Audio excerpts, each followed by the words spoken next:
I am from, especially a think tank event actually, because I am from a think tank. I'm from a British political think tank, actually established 20 years ago by Jeff Morgan, an absolutely scarily clever man who you'll meet tomorrow.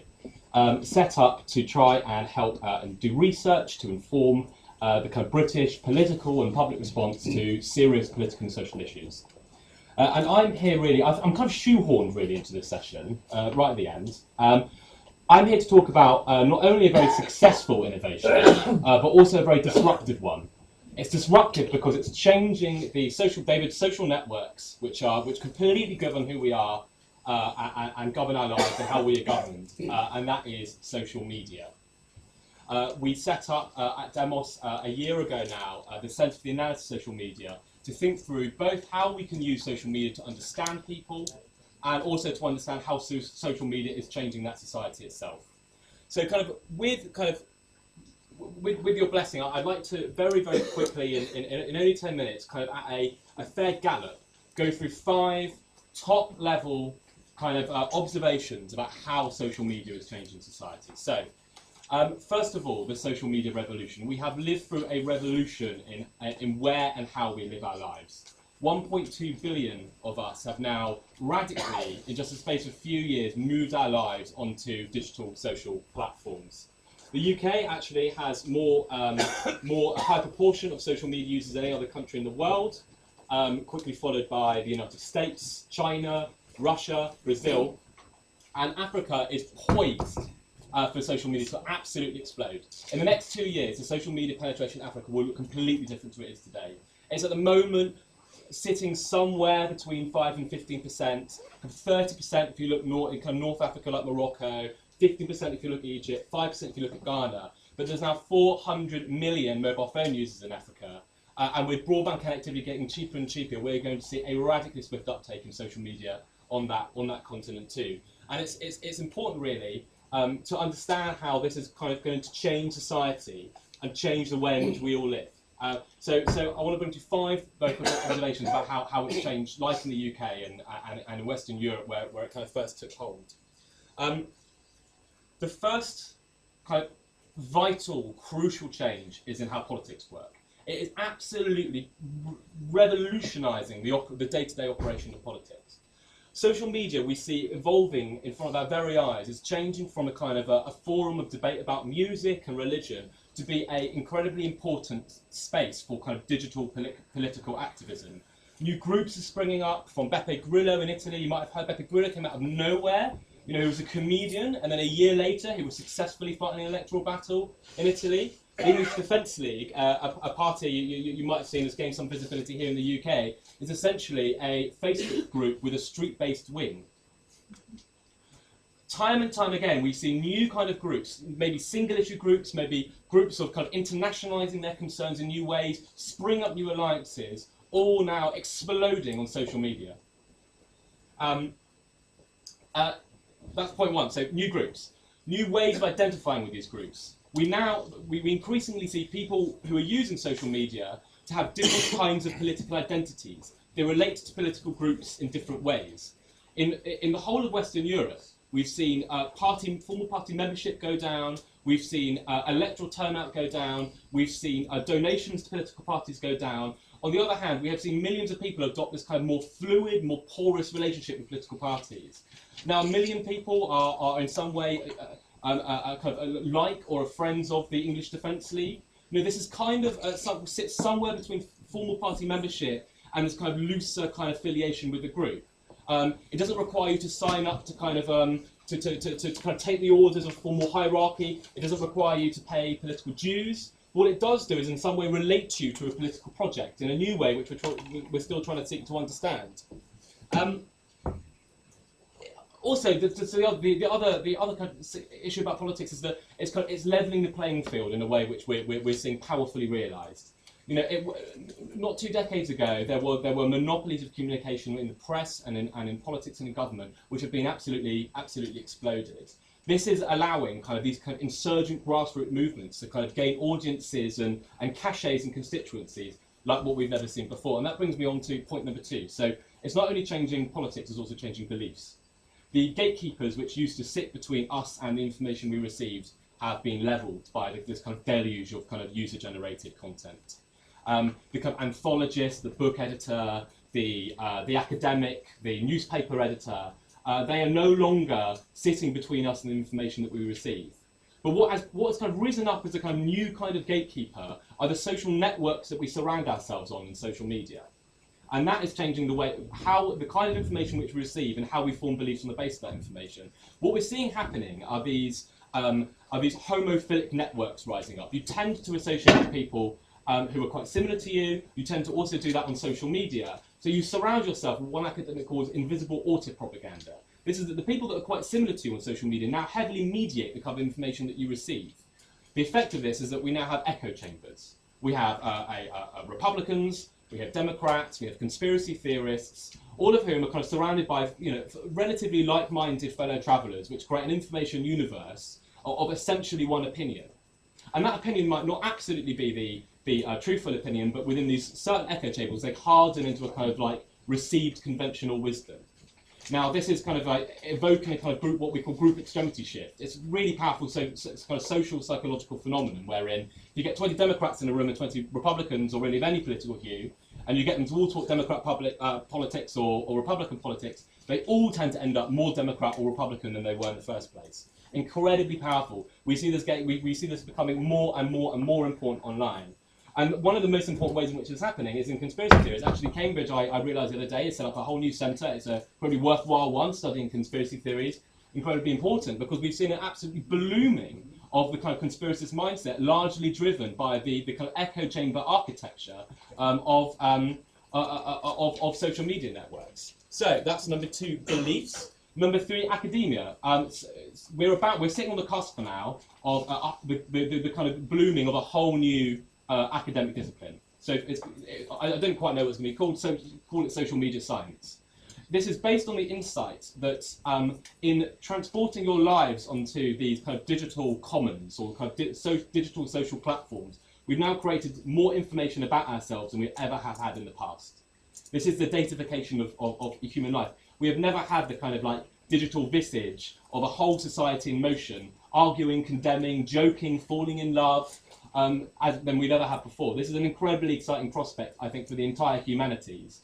And we're seeing in the UK, and some other places in Europe, there's kind of a very strong kind of research strategic pivot towards supporting the growth of a kind of muscular, empirical new discipline, which is going to try and understand and use this information. And it will be doing so by employing all these. So the other revolution, which has gone on kind of underneath this, is the big data revolution, which I don't have really time to touch on. But it's the growth of a whole suite of new tools which are capable of dealing with the data and the kind of complexity and at the speed in which it arrives that we now see in social media. This kind of social media science will be in some sense the kind of marshalling or kind of domesticating of these big data tools, algorithms, analytics, automated scraping, data visualizations within a kind of social science frame.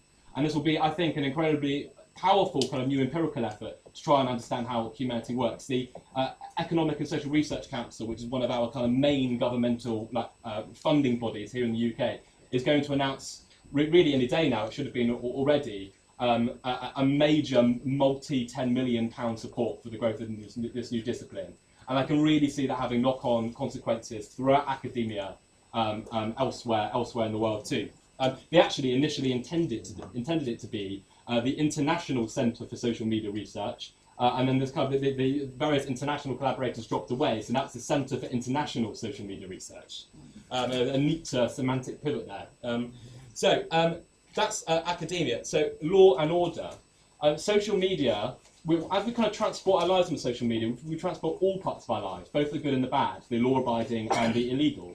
So we've seen the creation of 2 new things. First, or 2 new phenomena, really. First, the emergence of new kinds of crimes. So whether it's cyberbullying or trolling, or various kinds of digitally born hate crime, we've seen them emerge on social media in a powerful new way, which requires a legal response, which we're still trying to work through at the moment. We've had a big problem in the UK we're trying to deal with, trying to draw the lines about how you deal with inappropriate language and kind of confrontations and threats online. It's also a new forum for old crimes. We've seen Facebook used to hire hitmen, to steal identities, to launder money. You might Bitcoin and the Silk Road. You may have heard of all this. These are all new forums wherein old crimes are being reproduced in new ways. They're taking on new faces and new guises, new modus operandi, in order to do essentially what has always been done. This is lodging an enormous kind of enforcement responsibility on the police and on security. They are absolutely struggling to deal with the questions about capability. So how on earth do we understand all this data? People are throwing huge amounts of data at us. Some of it might be evidence, some of it might be pertinent and relevant and vital to an investigation, and there's no way we can tell the difference between that and the delusion of nonsense which is also being thrown at us. And also, how do we police these new online social spaces? Do we actually literally patrol them? I mean, this is inspiring another issue, the ethics of this all, which is exactly where is the kind of public acceptability lie with these online social spaces. Oh, sorry. So this is kind of like the internet has kind of existed throughout the 1970s today. There's been this kind of powerful kind of like cyber utopian kind of philosophy which is underwritten it. If you go back and you read the kind of like missives of the Electronic Frontiers Foundation, the early progenitors of the internet, it's all about the creation of a new way of organising beyond the nation-state level. You know, it's welcome to the internet, the home of mind. You know, where nation-states you are not welcome here. And in this kind of sense of progress or teleology, where we were going to go beyond our current mode of organising, they're hardened this strong conception, and this is really deeply held by many of the people both creating the technologies and the habits which we see on the internet today, including many of them billionaires in Silicon Valley, that the internet and social media especially are absolutely not places where nation states can tread. They're absolutely not places where conventional law enforcement and intelligence can do their daily work. We've seen bruising political debates both here in the UK and in the US over exactly where and how we can create powers to allow intelligence services and law enforcement to collect information on social media. And you might have seen the kind of SOPA and PIPA, like the kind of Blackout Days, or Wikipedia and many other kind of major internet service providers, stop providing what they were doing in order to, and we're going to see this happen more and more, these continuous flashpoints where we're seeing a battle being fought about exactly where the line is drawn between state power and this new body. And we haven't got there yet either, actually, in the UK. There is tremendous debate. The police, I think, is treating this very seriously and trying to build up kind of capability in this area in order to try and leverage all this. And this brings me on to my fifth and final point, which is not only have we seen a kind of new crimes, new academia, new politics, we're also now seeing a new kind of intelligence. So the growth of social media has kind of caused SOCMINT, social media intelligence, to, for the first time really, obviously look like it can pay us real dividends to public security. It might be used as evidence. You can leverage all these new technologies, big data technologies, try and gain insight into social movements, to gain insight into how groups act. You can even use it, and we're now, this is the kind of golden holy grail really of big data analytics work, and the kind of entry of all these new methodologies into this new space is prediction. And there is now the kind of very much the kind of like this kind of blooming idea that we can begin to anticipate not only crime, but lots of other social phenomena much more than we ever have before. And here, as in everywhere else, this poses a number of different challenges. It poses a capability challenge. How on earth do you do all this stuff? Most of the kind of expertise to understand social media and to leverage these new technologies sits out of government. So in terms of actually identifying an area where we actually desperately need kind of public science advice and innovation is absolutely in this new exciting area. And it also poses legal challenges. All the all the legal framework for trying to govern how social media, how intelligence work operates, how you can tie it to the principles of proportionality and necessity, were all drawn up before social media or the internet really were ever existent. This is an absolutely massive problem.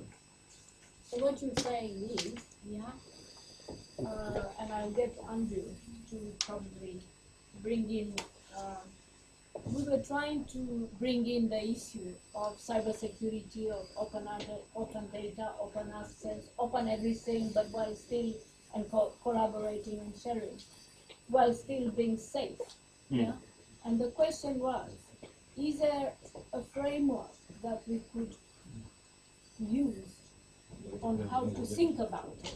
Because at the moment, what you're saying is there isn't yet a framework. Yeah? So shall we leave it to that, or shall we say that we recognize that we need to develop a framework on how to deal with the issues related to security? Yeah? I'll bring in Andrew after that. Okay, so we absolutely cannot leave it with having a framework. This is one of the most important and inflammatory civil liberties debates which we're currently having. Now, we don't have one. I think that the government probably is in the next couple of years in the UK going to go back to kind of like primary statute to actually try and draw up new law in this. There's debates about the extent to which you can kind of like warp and mangle the old laws to suit the new terrains, which personally I think is kind of totally unrealistic. But no, I think in many ways. So this is the other thing. Although I've tried to like draw a parcel around in a way and try and wrap all the different ways in which social media is changing society from a UK-centric position, but to say that this is happening everywhere, and it's going to happen in the countries that currently aren't using social media very much, and all of these issues are massively internationalising. These are challenging all of our ideas about, in many ways, as the creators intended it to, challenging ideas about where the nation state starts and stops. All of these things are international jurisdictional issues. So in my own experience, I'm not a governmental person. We are not engaged in an international network and trying to think through these issues, and that absolutely needs to exist. It absolutely needs to exist. Otherwise, there is no state. The solution does not begin and end with our border.